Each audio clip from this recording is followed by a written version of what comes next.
ఒకరోజు ఒక కుమారుడంట భయంకరంగా చాలా ఘోర పాపాలు చేసి అందరి చేత నీచుడు, వీడు దరిద్రుడు అని అందరి చేత అనిపించుకొని లాస్ట్కి పోలీసుల చేత కంప్లైంట్ ఆయన మీద ఇవ్వడం వల్ల ఆయన జైల్లోనికి వెళ్ళిపోయాడంట. పోలీసులు ఆయన బంధించేశారు. అటువంటి సమయంలో ఆయన తల్లి వచ్చిందంట, అయ్యా నా కుమారుని ఎందుకయ్యా బంధించారు, నా కుమారునికి ఎందుకయ్యా శిక్ష వేశారు అంటే ఆ పోలీస్ అధికారి అన్నాడంట, వాడు నీ కుమారుడు అని చెప్పుకోవడం నీకమ్మా, నీకు సిగ్గు, ఎందుకు వాడు నీ కుమారుడు అంటున్నావు, వద్దు వాడి కోసం పట్టించుకోకు, నువ్వు పెద్ద వయసు కలిగిందా అనుకున్నావు, 60-65 సంవత్సరాలు ఉంటాయి నీకు, నువ్వు ఎందుకు అంత టెన్షన్ పడకు, వాడు చచ్చిపోయినా పర్వాలేదు, వాడి కోసం నువ్వు బెంగపడకు అని ఆ పోలీస్ అధికారి అన్నాడంట. అయ్యా అలా అనద్దయ్యా, నా కుమారుని శిక్షించద్దయ్యా, నా కుమారుని మీరు ఏం చేయొద్దయ్యా, విడిపించండి అయ్యా అంటే ఆ పోలీస్ అధికారి అన్నాడంట, నీ కుమారునికి మేము మరణశిక్ష విధిస్తాము, ఉరి శిక్ష వేస్తామమ్మా అన్నారంట. అయితే ఆ తల్లి తట్టుకోలేకపోయిందంట. తట్టుకోలేక అయ్యా నా కుమారుని మీరు చంపొద్దు, ఏం చేయమన్నా నేను చేస్తాను, నా కుమారుని మాత్రం మీరు చంపొద్దంటే ఆ పోలీస్ అధికారి అన్నాడంట, ఒక 10 రోజుల్లో 15 రోజుల్లో ₹1,00,000 నా టేబుల్ ముందు నువ్వు తెచ్చి పెడితే నీ కుమారుని నేను విడిపిస్తాను అన్నాడంట. చాలు, ఓకేనయ్యా నేను తెస్తాను అని ఆ పోలీస్ అధికారి దగ్గర నుండి ఆమె బయలుదేరిందంట, బయటికి వెళ్ళిందంట.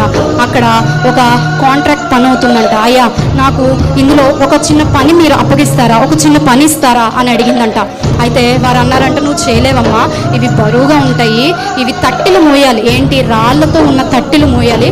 సరేనయ్యా 10 రోజుల్లో నాకు ₹1,00,000 కావాలి, ఆ ₹1,00,000కు కావలసిన తట్టెలు ఎన్ని పడతాయో అన్ని నేను మోస్తాను, ఈ 10 రోజుల్లో మాత్రం నాకు ఆ ₹1,00,000 ఎలా అయినా కావాలి, నేను మోస్తానయ్యా అనిందంట. ఆ తల్లి ఆ తట్టె పట్టుకొని వెళ్ళడం, వంపడం, రావడం, పట్టుకోవడం, మోయడం, వెళ్ళడం, వంపడం, ఇదే. ఎప్పుడైనా అలసటగా ఉంటే కూర్చుందాం అనుకుంటే ఈ కూర్చున్న సమయంలో ఒక 2-3 నేను మోయొచ్చు కదా, ఎందుకు కూర్చోవడం, వద్దు.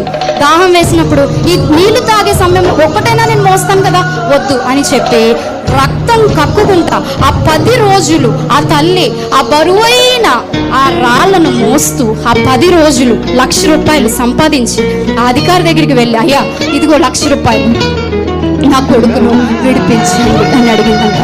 ఇదే కార్యము ప్రభువైన యేసుక్రీస్తు వారు నీ కోసం నా కోసం చేయలేదా? ఇదే కార్యము దేవుడు మన కోసం చేయలేదా? మన సిలువ శిక్షను ఆయన మోయలేదా? శిక్ష పొందవలసినది ఆ కుమారుడు, నచ్చినట్టు బ్రతికింది ఆ కుమారుడు, కానీ శిక్షింపబడింది ఎవరండి? తల్లి. ఇదే పని కలువరి సిలువలో ప్రభువు మన కోసం చేయలేదా? చేశాడు.